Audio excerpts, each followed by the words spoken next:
தேவனுக்கு ஸ்தோத்திரம். விடிஞ்சிருச்சுங்க. எழுந்துட்டீங்களா? Good morning. வாருங்கள், தேவனுடைய வார்த்தையை தியானிக்கலாம்.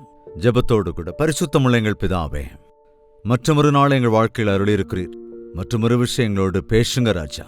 தினந்தோறும் உம்முடைய வார்த்தைகளை கேட்டு நாங்கள் தொடர்ந்து உம்முடைய ஆறுதலை பெற்றுக்கொண்டவர்களாக உம்முடைய கிருபையில் நாங்கள் பாதுகாக்கப்படுகிற போது நாங்கள் எப்பொழுதும் உம்மையே துதிக்கிறதற்கும் உம்மையே நாடுகிறதற்கும் சகாயம் அருள வேண்டும் என்று கிறிஸ்துவின் நாமத்தில் வேண்டிக் கொள்கிறோம் பிதாவே.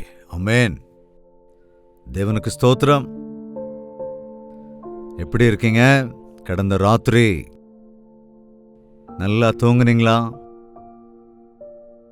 எத்தனை மணிக்கு வீட்டுக்கு போய் சேர்ந்தீங்க? இதெல்லாம் உங்களுக்கு எதுக்குன்னு கேட்குறீங்களா?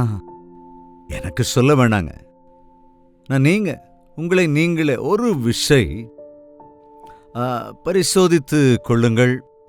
ஜஸ்ட் கொஞ்சம் யோசிச்சு பாருங்க. எப்படி என் வாழ்க்கை இருக்கு, என்ன செய்து கொண்டிருக்கிறேன், எதை சாதிக்கிறேன் என்று ஒரு தடவை உங்களை நீங்களே பரிசோதித்துக் கொள்ளுங்களேன். ஏதோ ரொட்டீன் லைஃப் மாதிரி எழுவது, போவது, வேலை செய்யறது, வருவது, படுத்துக்கொள்வது, அநேக விஷயங்களிலே வருத்தப்படுவது, பிறரை கூட பாடுபடுத்துவது என்பது இந்நாட்களில் சர்வசாதாரணமாயிடுச்சு இல்லையா? ஏதோ முன்கோவத்தால பிறரை பாடுபடுத்தி திட்டிட்டு அதுக்கப்புறம் ஐயோ இப்படி செஞ்சுட்டேன்னு வருத்தப்படுவது, செய்யக்கூடாத ஏதாவது பணிகளை செய்துவிட்டு ஐயோ இந்த மாதிரி வேலைகளை நான் செய்திருக்க கூடாதல்லவா பின்பு வருத்தப்படுவது, இவைகளெல்லாம் உங்க வாழ்க்கையில் இருக்காங்க, இருக்கும். ஆனால் எவ்வளவு சீக்கிரமாய் அவைகளை நாம் கவனித்து நம்முடைய பலவீனம் என்ன என்பதை உணர்ந்து கொண்டு அவைகளிலிருந்து விடுவிக்கப்படுவதற்கு ஆண்டவர் சமூகத்திலே வந்தால் அவ்வளவு பாக்கியவான்களாக இருப்போம். அதற்காகத்தான் அனுதினமும் நம்மை நாம் பரிசீலித்துக் கொள்ளுகிறதற்கு தேவனுடைய வார்த்தையை கேட்க வேண்டும், தியானிக்க வேண்டும், வாசிக்க வேண்டும்.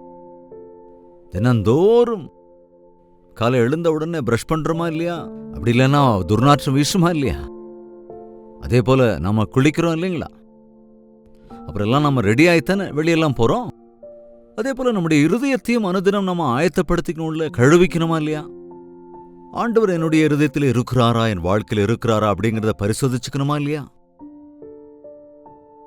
இதெல்லாத்தையும் அப்படியே விட்டுட்டு சின்ன கஷ்டம் தானே, சின்ன பாடுகள் தானே, சின்ன பிரச்சனைகள் தானே, ஆனா கடைசியில் ஒரு கேவலமான நிலைக்கு அல்லது கோரமான நிலைமைக்கு துணிகரமா இறங்குகிற மனிதர்களை நாம பார்க்கிறோமா இல்லையா?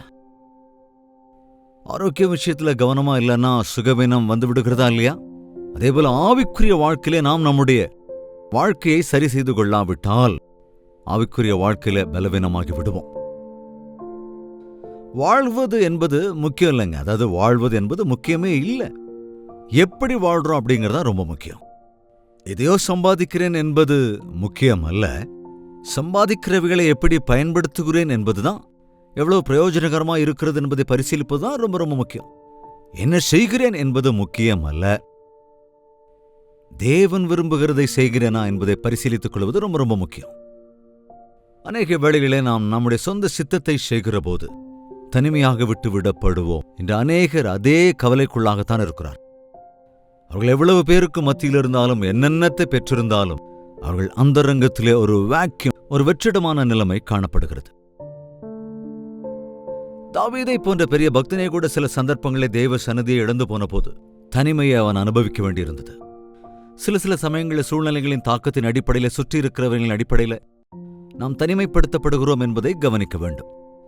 ஒரு விசை 102வது சங்கீதம் 7வது வசனத்தில் வாசித்தால், நான் நித்திரை இல்லாமல் வீட்டின் மேல் தனித்திருக்கும் குருவியைப் போல் இருக்கிறேன். நான் நித்திரை இல்லாமல் வீட்டின் மேல் தனித்திருக்கும் குருவியைப் போல் இருக்கிறேன். சில நேரங்களை நாம் கவனிப்போம் என்றால், கூடு சிதைந்து போகிற போது, தன் கூடு மழைக்கோ அல்லது புயலுக்கோ ஆட்படுகிற போது, அல்லது பெருங்காற்றிலே சிக்கிக் கொள்கிற குருவிகள் தங்கள் வழிதப்பி போகிற போது, அது ஏதோ ஒரு விதத்திலே தன்னுடைய குடியிருப்பை இழந்து போகிற போது மரத்தின் மீதோ வீட்டின் மீதோ கிளைகளின் மீதோ உட்கார்ந்து கொண்டு ஒரு விதமான கலக்கத்திலே அங்குமிங்கும் பார்த்து கொண்டு பறவைகள் தனிமையில் இருப்பதை எப்போது கவனிச்சிருக்கீங்களா? அதாவது இந்த குருவிகளே அது பார்த்துருக்கீங்களா? அதுலேயும் சிட்டுக்குருவி ரொம்ப ரொம்ப குட்டியா இருக்கும். ஆனால் தேவனுடைய வார்த்தை சொல்கிறது, 2 காசுக்கு 5 அடைக்கலான் குருவிகளை விற்கிறார்கள் அல்லவா? கவனிங்க, 2 காசுக்கு 5 அடைக்கலான் குருவிகள். அது இப்ப இல்ல. அதாவது அவ்வளவு குறைவான விலைக்கு விற்கப்படுகிற அடைக்கலான் குருவிகளையே நேசிக்கிற தேவன் தம்முடைய சாயலாய் தம்முடைய ரூபத்தின்படி சிருஷ்டிக்கப்பட்டிருக்கிற நம்மை நேசிக்க மாட்டாரா? தேவைகளை சந்திக்க மாட்டாரா? அந்த கால நிறைய சிட்டுக்குருவிகள் நம்ம வீட்டு பக்கமே சுத்திட்டு இருக்கோம். காரணம், அம்மாமார் இந்த அரிசி அதெல்லாம் அப்படி போடுவாங்க, நெல் மற்ற தானியங்கள் எல்லாம் அப்படி வீசும்போது அதுங்க வந்து சாப்பிட்டுக்கிட்டே இருக்கும். இப்போ எங்கங்க எல்லாம் பிளாஸ்டிக் மயமாயிடுச்சு. கவரில் தான் அரிசியெல்லாம் விற்க ஆரம்பிச்சிட்டாங்க. அதெல்லாம் நெல் பொறுக்க வேண்டிய அவசியமெல்லாம் இப்போ இருக்கிறதுல அப்படியே சமைச்சு நாம் சாப்பிட்றதுனால, அதாவது முன்னெல்லாம் சின்ன சின்ன கார்டன்ஸ், சின்ன சின்ன செடி கொடிகள் எல்லாத்தையும் வீட்டை சுற்றி வளர்ப்பாங்க இல்லையா? கொத்துமல்லி, அதே மாதிரி சின்ன சின்ன தொட்டிகள் கூட வச்சு வளர்ப்பாங்க. ஆனால் இப்போ எங்கங்க நம்ம எல்லாரும் ஃப்ளாட்ஸில் இருக்கிறதால துணியை காய போடுறதுக்கே இடம் இல்லை, இனி எங்கே செடி கொடி வளர்க்குறதுக்கு இடம் வீட்டில்? அந்த மாதிரி சூழ்நிலையில் இருக்கிறோம். ஸோ அதனால தான் அன்றைக்கி சிட்டிஸில் முக்கியமாக இந்த குருவிகளெல்லாம் பார்க்கவே முடியாது. சிட்டுக்குருவி தான், ஆனால் அது ஏதோ தானியத்துக்காக அது அப்பப்போ வரும். அது எங்கே ஒரு சின்ன சின்ன புல் குச்சி இதெல்லாம் எடுத்து எங்கேயாவது இடத்துல ஒரு கூடு கட்டிக்கும். அந்த சிட்டுக்குருவி முட்டையிட்டு குழந்தைகளோட பெற்றெடுக்கும். ஏதாவது காற்றோ புயலோ வரும்போதோ அல்லது யாராவது அந்த மரத்தில், அந்த கூடு இருக்கிற மரத்தை அப்படியே கலைச்சி விடும்போதோ, அந்த குட்டிகள் எல்லாத்தையும் அவங்க கிளறி விடும்போது அது மறுபடியும் தனக்குன்னு கூடு கட்ட முடியாத நிலைமையில உடன் குருவிகளோட கூட்டமும் இல்லாம தனிமையான சிட்டுக்குருவிகள் அங்கங்க ஏதாவது வீடு மேல உட்கார்கிறத நம்ம நாட்கள்ல பார்க்கிறோம். அதாவது அந்த குருவிகளை குறித்து தேவன் பார்க்கிற போது மனிதர்களில் அநேக நாட்கள்ல இந்த ஒரு தனிமையை அனுபவித்துக் கொண்டிருக்கிறார்கள் என்பது அங்கே உண்மையாய் நிரூபிக்கப்படுகிறது. சொல்லப்போனா தனிமையிலே விடப்படுகிறவர்கள் கணவனை இழந்து போன மனைவியாக இருக்கலாம், மனைவியை இழந்து போன கணவனாக இருக்கலாம், தாய் தந்தரை இழந்து போன பிள்ளைகளாக இருக்கலாம், வியாபாரத்திலே ஏமாந்து போன ஒரு நபராக இருக்கலாம், துரோகம் இழைக்கப்பட்ட ஒருவராக இருக்கலாம், எத்தனையோ இயற்கை பேரிடர்களால் எல்லாவற்றையும் இழந்து போன நபர்களாக இருக்கலாம்.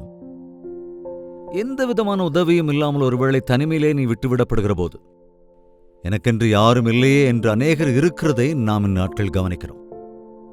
இயேசு கிறிஸ்து எனக்கு துணையாக இருக்கிறார் என்ற உறுதி இல்லாதவர்களுக்கு வேற வழி எதுவுமே இல்லை இல்லையா? அப்படிப்பட்ட சூழ்நிலையிலும் கூட, எல்லோரும் உன்னை கைவிட்டு விட்டாலும் கூட, உன்னுடைய எல்லாவற்றையும் இழந்து போயிருந்தாலும், சூழ்நிலையெல்லாம் மாறியிருந்தாலும், ஆண்டவர் மாத்திரம் இன்னும் உன்மேல் அன்பு செலுத்துகிறார் என்பதை நீ நினைவில் வைத்துக் கொண்டால், நீ உன் தனிமையை விட்டுவிட்டு ஆண்டவரை நாட ஆரம்பிப்பாய். அநேகர் இதுபோன்ற இயற்கை பேரிடர்களோ அல்லது பணம் போன்ற விஷயங்களிலோ இல்லாமல் போனாலும் கூட அந்தரங்கத்தில் தனிமையாயிருக்கிறார்கள். 10 பேர் மத்தியில் இருந்தாலும் கூட அவர்கள் உள்ளத்தில் எதையோ இழந்தது போல ஒரு நிலைமை, அவர்கள் ஆசைப்பட்டதை பெற்றுக்கொள்ள முடியாத நிலைமையிலே இருக்கிறார்கள். இந்த அதிகாலை வேளையில நீங்கள் எப்படிப்பட்ட சூழ்நிலையில் இருக்கிறீர்கள் என்று எனக்கு தெரியாது. Are you feeling lonely? என் மனசுக்கு ஏதோ ஒரு மாதிரி இருக்கு அப்படின்னு சிலர் சொல்லுவாங்க. என் மனசே சரியில்லை அப்படின்னு சாதாரணமாக அநேகர் சொல்றதை நம்ம கேட்டிருக்கோம் இல்லையா? அது என்னமோ எனக்கு எதுவுமே செய்ய தோணலை, எனக்கு சாப்பிடக்கூட தோணலை, எனக்கு என்னமோ ஏதோ ஆன மாதிரி இருக்கு அப்படின்னு சொல்றதை கேட்டிருக்கோம் இல்லையா? ஆஃப் யுவர் லோன்லினஸ், அந்த தனிமையில் உனக்கு துணை எதுவும் இல்லாததுனால, நீ நினைக்கிறபடி உன்னை நேசிக்கிறவர்கள் உனக்கு ஆறுதல் சொல்கிறவர்கள் இல்லாததுனால, சூழ்நிலைகளெல்லாம் தாறுமாறாகி போகும்போது அப்படிப்பட்ட ஃபீலிங் உனக்குள்ளே கட்டாயம் உண்டாகிறது. நான் நித்திரை இல்லாமல் வீட்டின் மேல் தனித்திருக்கும் குருவியைப் போல் இருக்கிறேன். குருவியைப் போல் இருக்கிறேன், நாடோறும் என் சத்துருக்கள் என்னை நிந்திக்கிறார்கள். சில நேரங்களில் நம்ம மீது சுமத்தப்படுகிற குற்றத்தினால நம்முடைய மனசு ஒரு மாதிரி ஆயிடும். நீ எதுக்குமே உதவ மாட்ட, நீ நாசமாத்தான் போவ, நீ போய் சாவு, உன்னை யாரு போஷிப்பாங்க, என்னாலாம் உன்னை பார்க்க முடியாது. இது போன்ற வார்த்தைகள்லாம் இன்னைக்கு நாம கேட்கிறோம். பெற்ற பிள்ளைகள் கூட அப்படி சொல்றாங்க. அதேபோல் இப்படி பேசுகிற பெற்றோர்கள் இருக்கிறாங்க. கட்டின கணவன் மனைவி இப்படி நடக்கிறவர்களாக கூட இருக்கிறார்கள் அல்லவா? கட்டாயமாக இந்த உலகத்திலே மனிதர்கள் எல்லோருமே கூட நம்முடைய உபயோகத்தின் அடிப்படையில் தான் நம்மை நேசிப்பார்களே தவிர, நம்முடைய ஆண்டவர் நம்மை ஒரு காலம் புறந்தள்ள மாட்டார். அங்கே பாருங்களேன், 16வது வசனம். திக்கற்றவர்களுடைய ஜெபத்தை கவனிங்க, அலட்சியம் பண்ணாமல் அவர்கள் விண்ணப்பத்தை அங்கீகரிப்பார். அவர் திக்கற்ற பிள்ளைகளுடைய ஜெபத்தை அலட்சியமே செய்யாமல், திக்கற்ற பிள்ளைகளுடைய ஜெப விண்ணப்பத்தை அவர் எப்பொழுதும் கேட்க ஆயத்தமாக இருக்கிறார். திக்கற்றவர்களுக்கு தேவனே திக்கு அப்படின்னு சொல்றோமா இல்லையா? அப்ப வரைக்கும் ஆண்டவர் நினைவிக்க வரமாட்டார். சில பேருக்கு திக்கு தெரிகிற போது, திக்கு காண்பிக்கப்படுகிற போது, திக்கு இல்லாத போது தேவனே என்னோடு கூட எனக்கு துணையாக இருக்கிறார் என்ற நம்பிக்கையும் ஆறுதலும் இருக்கிற நாட்களிலே, அனுதினமும் தேவனோடு கூட ஐக்கியப்படுகிற நாளிலே, நீ தனிமையில் இருக்கிறாய் என்ற எண்ணம் வருகிற மறு வினாடியிலே இல்லை, என் ஆண்டவர் என்னோடு கூட இருக்கிறார் என்கிற உறுதி உனக்குள்ளே வந்துவிடும். அதனால்தான் தேவனோடு ஐக்கியப்பட வேண்டும். தேவனை நோக்கி நாம் விண்ணப்பம் செய்ய வேண்டும். உன்னுடைய பாடுகளிலே, உன்னுடைய சிரமங்களிலே, உன்னுடைய தனிமையிலே, சூழ்நிலை எப்படி இருந்தாலும், மனிதர்கள் என்ன சொன்னாலும், எத்தனை பேர் உன்னை நிந்தித்தாலும், உன்னை எத்தனை பேர் தூஷித்தாலும், உன்னை யாரும் வேண்டாம் என்று புறந்தள்ளினாலும், உன்னை அணைத்துக் கொள்ளுகிற ஆண்டவர் இருக்கிறார். உன் ஜெப விண்ணப்பத்தை புறந்தள்ளாமல் அங்கீகரிக்கிற ஆண்டவர் இருக்கிறார். 84ஆம் சங்கீதத்திலே பார்க்கும்போது, சங்கீதம் 84 3ஆம் வசனத்தில், என் ராஜாவும் என் தேவனுமாகிய சேனைகளின் கர்த்தாவே, உம்முடைய பலிபீடங்கள் அண்டையில் அடைக்கலான் குருவிக்கு, இந்த சிட்டுக்குருவிக்கு கூட வீடும். அதுவும் எங்கெங்க? அவருடைய பலிபீடத்தின் அருகே அடைக்கலான் குருவிக்கு வீடு, வாசஸ்தலம் கிடைக்கிறதா? எப்பேற்பட்ட பாவியாக இருந்தாலும் ஆண்டவர் மண்டையிலே சேர்த்துக் கொள்ளத்தான் ஆயத்தமாக இருக்கிறார். எவ்வளவு அற்பமானவனாயிருந்தாலும் மனிதனுடைய பார்வையில், அவருடைய பார்வைக்கு நீ விலையேற பெற்றவன். காரணம், அவர் தம்முடைய ரத்தத்தை சிந்தி உன்னை வாங்கிக் கொண்டார். தம்முடைய சுய ரத்தத்தை கிரயமாய் செலுத்தி இருக்கிறார். என்னிடத்தில் வருகிறவர்களை நான் ஒரு காலும் புறம்பே தள்ளுவதில்லை என்று சொன்னவர். என்னுடைய பலிபீடத்தின் அருகே, கவனிங்க, உம்முடைய பலிபீடத்தின் அருகே அடைக்கலான் குருவிக்கு வீடு இருக்கின்றதே. எனக்கு யாரும் இல்லையே, எனக்கு எதுவும் இல்லையே, எனக்கு திக்கில்லையே என்கிறவர்களுக்கு இந்த வார்த்தையை நீங்க தயவு செஞ்சு அண்டர்லைன் பண்ணி வச்சுக்கொள்ளுங்க. ஆண்டவருடைய சன்னதியில, பலிபீடத்தில் எனக்கு இடம் உண்டு. அவருடைய பலிபீடத்தின் அருகிலேயே எனக்கு வீட்டை தருவேன் என்கிறார் ஆண்டவர். பலிபீடம் என்று சொன்னால் நம்முடைய தேவனாகிய கர்த்தர் இருக்கின்ற ஸ்தலம், ஆண்டவருடைய ஆவி வாசம் பண்ணுகிற இடம். கவனிங்க, ஆசீர்வதிக்கப்படுகிற இடம். அவருடைய இருதயத்தில் நம்ம எல்லோருக்குமான இடம் இருக்கிறது. ஆண்டவர் நம்ம எல்லோரையுமே தம்முடைய இருதயத்தில் வைத்துக் கொண்டிருக்கிறார், தம் உள்ளத்தில். உண்மையாக உன்னை எப்பொழுதுமே தம்முடைய நினைவில் வைத்திருக்கிறார். அவர் உன்னை மறவேன், உன்னை கைவிட மாட்டேன், உன்னை விட்டு விலக மாட்டேன் என்று அவர் லிஸ்ட்டை பார்த்து ஏதோ உன் பெயரை சொல்ல வேண்டிய அவசியமே இல்லை. உங்களுக்கு அரசாங்கத்தில் ஏதாவது கொடுக்குறாங்க அப்படின்னா அங்கே போய் நாம லைன்ல நின்னோம்னா அங்கே ஆதார் கார்டெல்லாம் எடுத்துட்டு போய் நிற்கணுமா இல்லையா? நான் தான் அந்த குறிப்பிட்ட நபர் என்பதை நிரூபிக்க வேண்டும் அல்லவா? அப்பதானே அதெல்லாம் உனக்கு கிடைக்கும். நம்முடைய ஆண்டவரிடத்துல போய், ஆண்டவரை நான் குறிப்பிட்ட நபர், நான் இப்படியெல்லாம் ஜெபம் பண்ணியிருக்கேன், என்னுடைய பாடுகள் எல்லாம் நான் சொல்லியிருக்கிறேன், எத்தனையோ தரம் உங்களுக்கு காணிக்க கொடுத்துருக்கிறேன், இப்ப எனக்கு உதவி செய்ய மாட்டீங்களான்னு கேட்க வேண்டிய அவசியமே இல்லை. நம்மை கவனித்த உடனேயே உன்னை பெயர் சொல்லி அழைக்கிற தேவன் நம் தேவன். உன்னை அரவணைத்து செல்கிற ஒரு ஆண்டவராகிய இயேசு கிறிஸ்து. பேர்பட்ட தேவன் இருக்கும்போது எதுக்காக தனிமையை நாம அனுபவிக்கணும்? இவ்வளவு மகத்துவ தேவன் இருக்கும்போது ஏன் விரக்தியோடு வாழ வேண்டும்? இவ்வளவு உன்னதமான தேவன் இருக்கும்போது நித்திரையற்றவர்களாக, நித்திரைகளை இழந்து போய் தூங்காம கொள்ளாம சாப்பிடாம ராம் முழுக்க உங்களை நீங்களே தூஷித்துக் கொண்டு அல்லது உங்களை நீங்களே சிறுமைப்படுத்திக் கொண்டு விரக்தியோடு கூட வாழ்கிற வாழ்க்கையோடு இருக்கின்றீர்களா? தேவனுடைய மனதை பற்றி கொள்ளுகிறவனுக்கு முழு திருப்தியோடு கூட தேவன் வாழ வைப்பார் என்று வேதம் சொல்லுகிறது. கட்டாயம் பாடுகள் வரும், நிந்தைகள் வரும், அவமானங்கள் வரும், சூழ்நிலை தாறுமாறாகும். ஆனால் ஆண்டவரை சார்ந்திருக்க கற்றுக்கொள். ஆண்டவரிடத்திலே விண்ணப்பமான கற்றுக்கொள். நீ எப்பேற்பட்ட மனிதனாக இருந்தாலும் ஒரு பெரியவங்களை யாராவது பார்க்கும்போது இன்னைக்கு அப்பாயின்மெண்ட் வாங்க வேண்டியது அவசியமா இருக்கா இல்லையா? ஆனால் தேவனிடத்திலே செல்லுவதற்கு அப்பாயின்மெண்ட் தேவையே இல்லைங்க. முதல்ல எல்லாத்தையும் சொல்லி குறிப்பிட்ட நாள்ல எனக்கு ஒரு வாய்ப்பு கொடுங்க ஆண்டவர் என்று சொல்ல வேண்டிய எந்த அவசியமும் இல்லை. இரவானாலும் பகலானாலும் உன்னுடைய விண்ணப்பத்தை கேட்க அவர் எப்பொழுதும் ஆயத்தமாகவே இருக்கிறார். நீ எப்பேற்பட்ட ஆபத்து நிலைமையில் இருந்தாலும், திக்கற்ற நிலைமைக்குள்ளே இருந்தாலும், 24/7 அப்படின்னு சொல்றாங்க இல்லையா எமர்ஜென்சியில். ஆனால் அநேக வேளைகளில் நமக்கு அந்த பக்கம் இருந்த எந்த தொடர்பும் கிடைக்காது. போனை லிஃப்ட் பண்ண மாட்டாங்க, ஆம்புலன்ஸ் கூட உடனே கிடைக்காது. நல்ல ஆண்டவரோ உடனடியாக நமக்கு சகாயம் செய்கிறவர். ஆபத்து நாளிலே நீ என்னை நோக்கி கூப்பிடு, நான் மறு உத்தரவு அருளி செய்வேன் என்று சொன்ன ஆண்டவர் நம்மோடு கூட இருந்து நம்மை பலப்படுத்தி ஆதரிக்கிறதற்கு, நம்முடைய ஐக்கியத்தையும் கூட விரும்புகிற தேவனாய் அவர் இருக்கிறார் என்பதை மறந்துவிடக்கூடாது. நிலிருந்து தூக்கம் வரலன்னா, பாடுகள் அதிகமாயிடுச்சுன்னு நினைச்சேன்னா, எல்லாருமே என்னை ஒடுக்குகிறார்கள் என்று நினைத்தால் கவலையோடு கலங்கி உட்கார வேண்டிய அவசியமே இல்லை. உடனே ஆண்டவர் சன்னதியில் எழுந்து நீ ஜெபம் பண்ணு. அவருடைய செட்டைகளின் கீழ்தான் நமக்கு இளைப்பாறுதல் இருக்கிறது. அவர் தம்முடைய புஜத்தின் மீது நம்மை சுமந்து நிம்மதியை அருளுவார் என்பதை அனுபவபூர்வமாக அனுபவிக்க முயற்சி செய்யுங்கள். ஜெபிக்கலாமா? பரிசுத்தமும் அன்பும் நிறைந்த பிதாவே,